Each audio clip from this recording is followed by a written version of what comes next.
ஸ்ரீ குருப்பியோ நமக. பெரியவா சரணம். ஹரஹர சங்கர, ஜெய ஜெய சங்கர. திருவிளையாடல் புராணம்லாம் பார்த்துட்டு இருக்கோம் சிவனுடைய லீலைகளில். இன்னைக்கு அங்கம் வெட்டின படலம் அப்படிங்கிறத பார்க்கலாம்.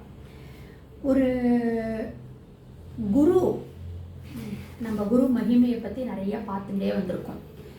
அந்த அஜ்ஞானங்கிற இருட்டை போக்கக்கூடிய ஒரு ஞானத்தை கொடுக்கக்கூடிய குருவானவர், அவருக்கு வயசு எத்தனை வயசானாலும் அவருடைய அந்த அந்த நாலேஜ் ட்ரான்ஸ்ஃபர் பண்ணினதில் சிஷ்யன்களுக்கு ஒரு நல்ல பொசிஷனில் அவளை கொண்டு வந்ததுக்கு அவருக்கு ஒரு தனி பார்ட் இருக்கு இல்லையா?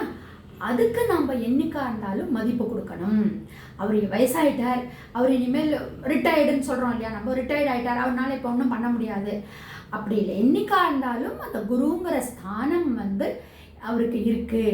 அப்படிங்கிறது தான் இந்த திருவிளையாடலேருந்து நம்ம கற்றுக்கக்கூடிய ஒரு மாறலாக இருக்குது அப்படிங்கிறதான் நம்ம தெரிஞ்சுக்கணும். சரி, குலோத்துங்க பாண்டியன் அப்படிங்கிற ராஜாவுடைய ரூலிங்கில் நடந்த கதை. அவர் பார்த்தீங்கன்னா ரொம்ப நல்ல விதமாக ராஜ்யத்தை பரிமாற்றம் பண்ணிட்டு இருக்கார். என்னன்னா, ஒரு சிறந்த பக்தனாகவும் இருக்கார் அவர் குலோத்துங்க பாண்டியன். அந்த குலோத்துங்க பாண்டியனுடைய அந்த ரூலிங்கில், அவருடைய ராஜ்யத்தில் ஒரு கொஞ்சம் வயசானவர் தான். ஆனால் வாழ் வித்தையில் ரொம்ப பிரபலமானவர். ராஜா தன்னுடைய காலாட்படைகள் எல்லாரையுமே அவர்கிட்ட தான், அந்த வாழ் வித்தையில் தேர்ந்தெடுக்கக்கூடிய அந்த குரு கிட்டக்க தான் பயிற்சி எடுக்கிறதுக்கே அனுப்புவார். அந்த அளவுக்கு ஒரு பிரபலமான ஒரு குருவாக இருக்கார் அவர். ஆனால் அவருடைய மனைவியை பார்த்தீங்கன்னா கொஞ்சம் இளம் வயது மனைவி மாதிரி இருக்கா. கொஞ்சம் ஏஜ் டிஃப்ரென்ஸ் நிறையாவே இருந்தது.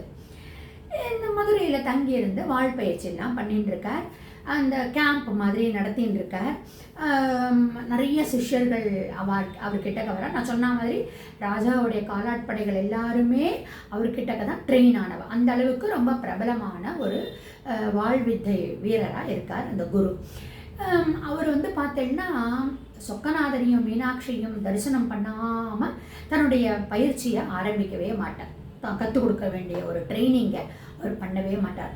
நித்தியமும் சொக்கநாதரையும் மீனாட்சியையும் தரிசனம் பண்ணிட்டு ரொம்ப சிவபக்தர். அந்த மாதிரி தன்னுடைய கேம்பை நடத்தின்னு வர. அவர்கிட்ட பார்த்தீங்கன்னா எக்கச்சக்க ஸ்டூடெண்ட்ஸ் கற்றுக்கிறா. அவள் குருதட்சணை, அவளுக்கு யதாசக்தி என்ன முடியுமோ அந்த குருதட்சணையை கொடுக்குறா. இவர் அதை கொடு இதை கொடுன்னு டிமாண்டும் பண்ணினது கிடையாது. இவருடைய சின்சியராக இவர் இந்த வாழ் வித்தையை சொல்லி தருவார். அவள் என்ன கொடுக்குறாளோ அதை இவர் ஏற்றுட்டார். ஸோ அதனால் என்ன ஆகுது, ஒரு ஸ்டூடெண்ட்ஸுக்கு மத்தியில் கொஞ்சம் நல்ல, ஆஹா அந்த குருவா, அந்த குருக்கிட்ட போய் நம்ம கற்றுட்டோம் அப்படின்னா நம்மளால் என்ன முடியறதோ அதை கொடுக்குறோங்கிறத ஒரு விஷயம். நம்ம நல்ல ஒரு கை தேர்ந்த ஒரு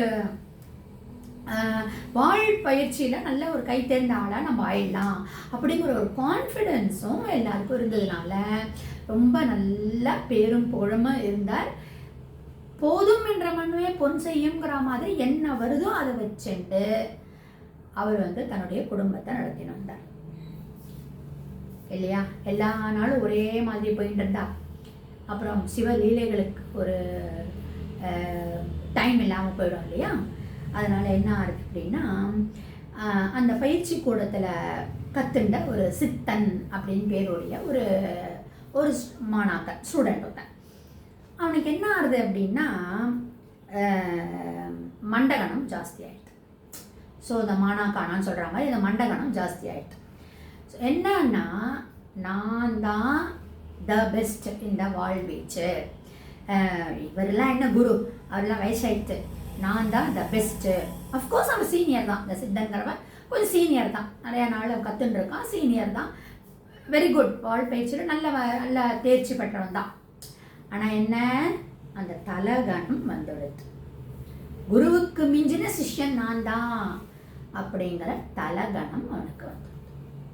என்ன நடக்கிறது நாளை தொழுதில் நம்ம பார்க்கலாம்.